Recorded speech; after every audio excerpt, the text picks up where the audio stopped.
Assalamualaikum warahmatullahi wabarakatuh.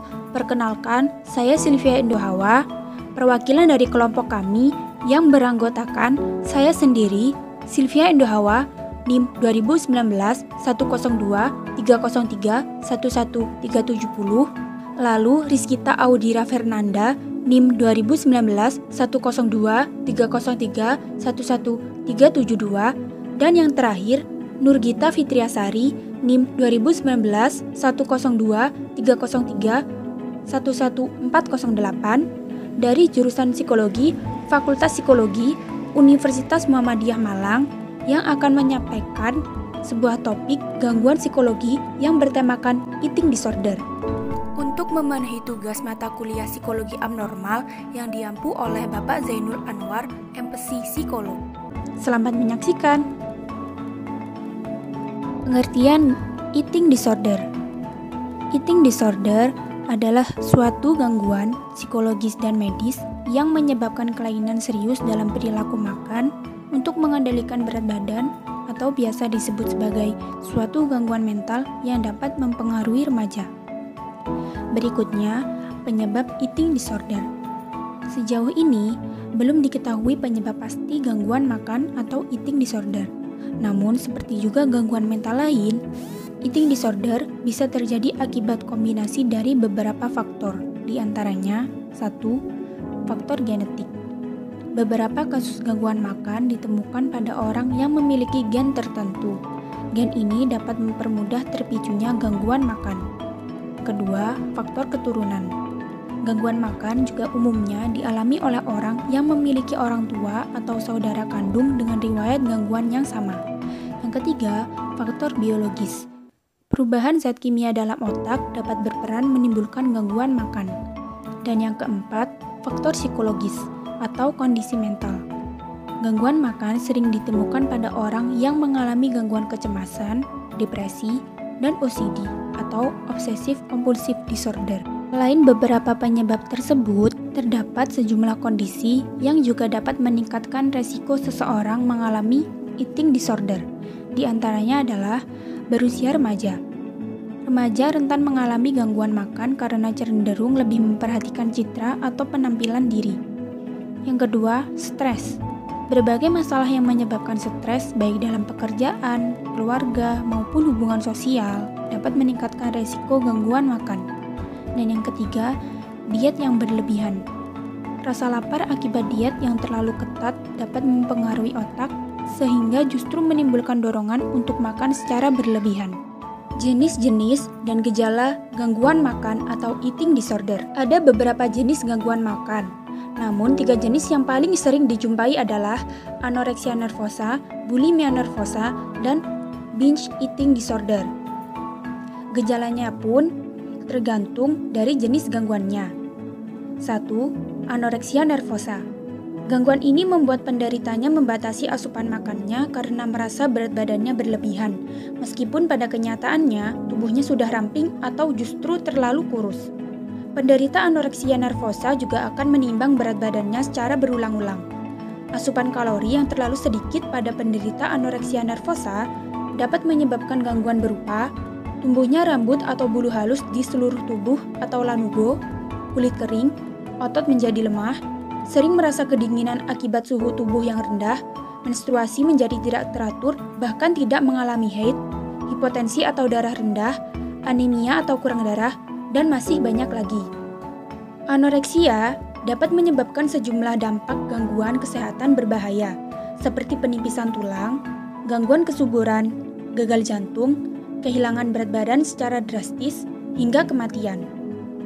Lalu berikutnya adalah bulimia nervosa. Bulimia nervosa merupakan gangguan makan yang membuat penderitanya ingin segera membuang makanan yang dikonsumsinya dengan cara yang tidak sehat, antara lain dengan memuntahkan kembali makanan yang telah dimakan atau menggunakan obat pencahar atau obat yang membuang cairan tubuh. Tindakan tersebut dilakukan karena penderita merasa bersalah telah makan banyak dan takut berat badannya berlebih. Akibat perilakunya, penderita bulimia dapat merasakan gangguan berupa peradangan pada tenggorokan, dehidrasi parah karena kekurangan cairan, dan membekanya kelenjar keludah pada leher dan rahang. Dampak dari bulimia adalah menyebabkan gangguan pencernaan seperti penyakit reflux asam lambung atau GERD atau irritable bowel syndrome, gigi sensitif dan rusak, dan gangguan elektrolit dan lain-lain.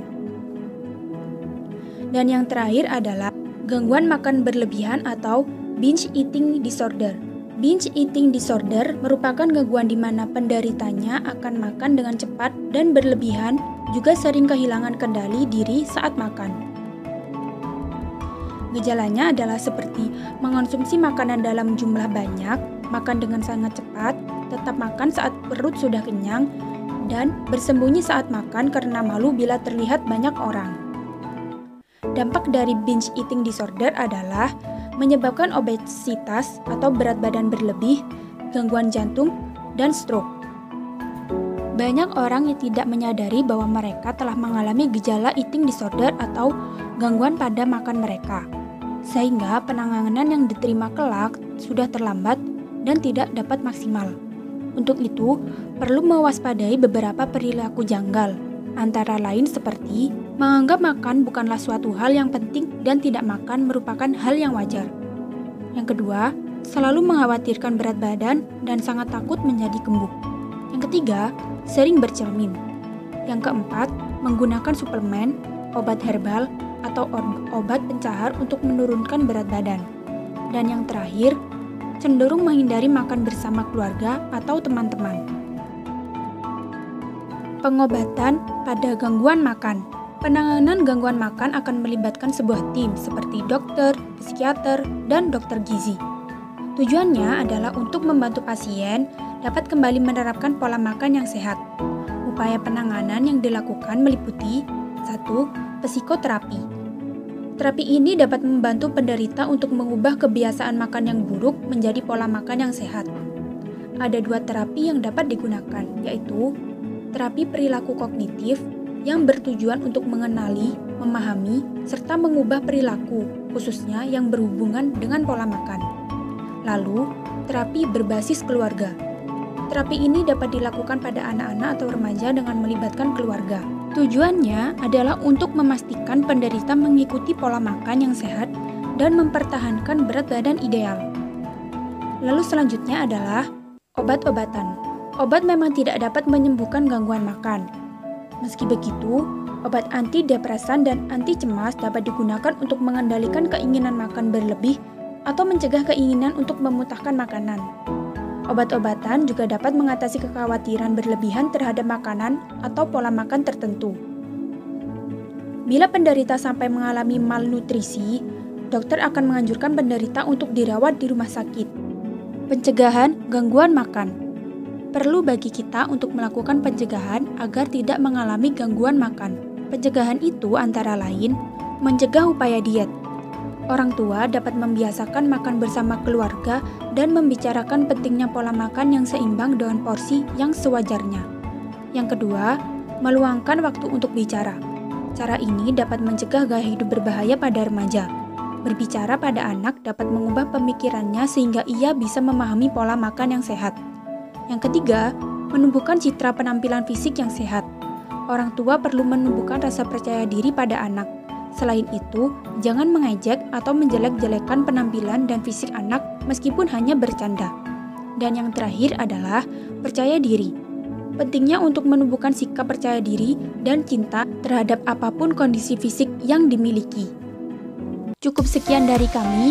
Mohon maaf bila ada salah kata atau kekurangan dalam pembahasan kami, dan semoga dengan adanya video ini dapat menambah ilmu dan wawasan bagi kita semua.